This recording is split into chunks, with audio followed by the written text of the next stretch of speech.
force is a war-fighting imperative.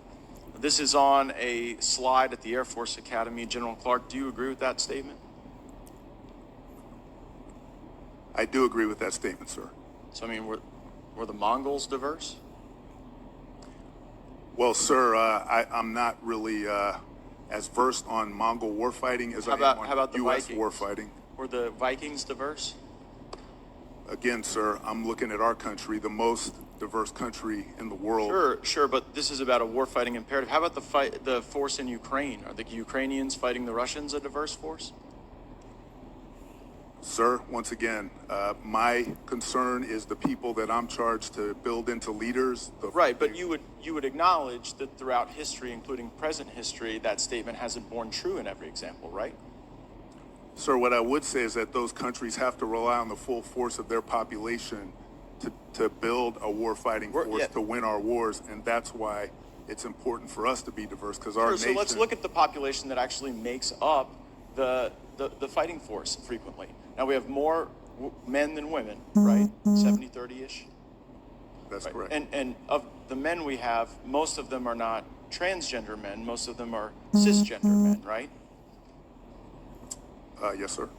But yet, at our academies, we push something called the Brooke Owens Fellowship. Are you familiar with that? I am, yes, sir. And in that fellowship, it specifically says, if you are a cisgender man, this program isn't for you.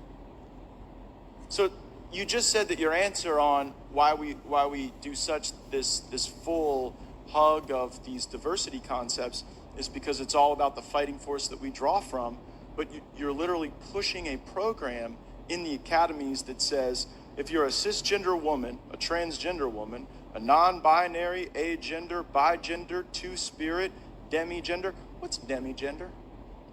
Sir, that's a term of the people that are eligible for that particular scholarship that is available to.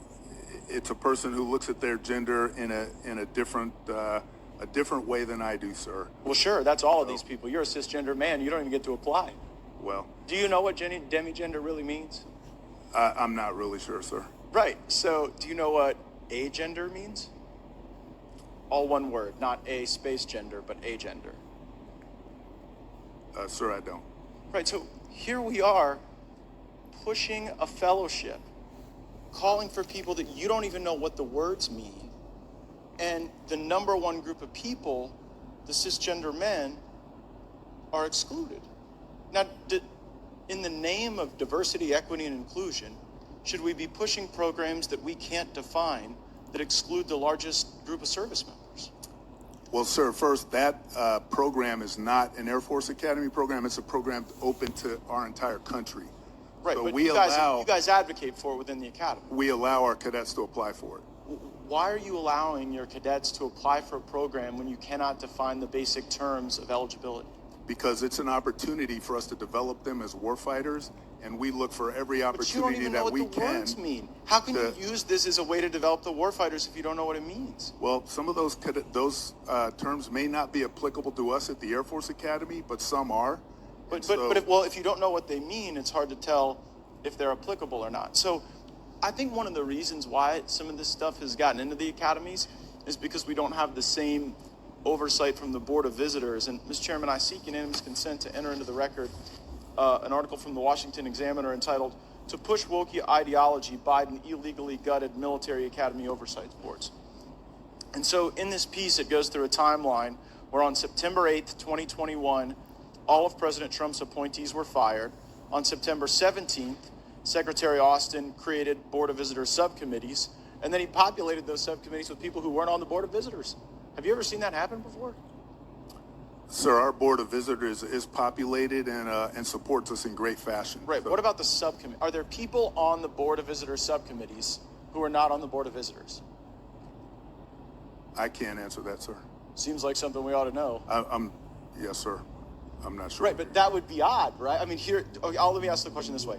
You don't have any basis to disagree with the reporting here in the Washington Examiner that literally we have people who are not on the Board of Visitors who are serving on these subcommittees. You have no basis to disagree with that, do you?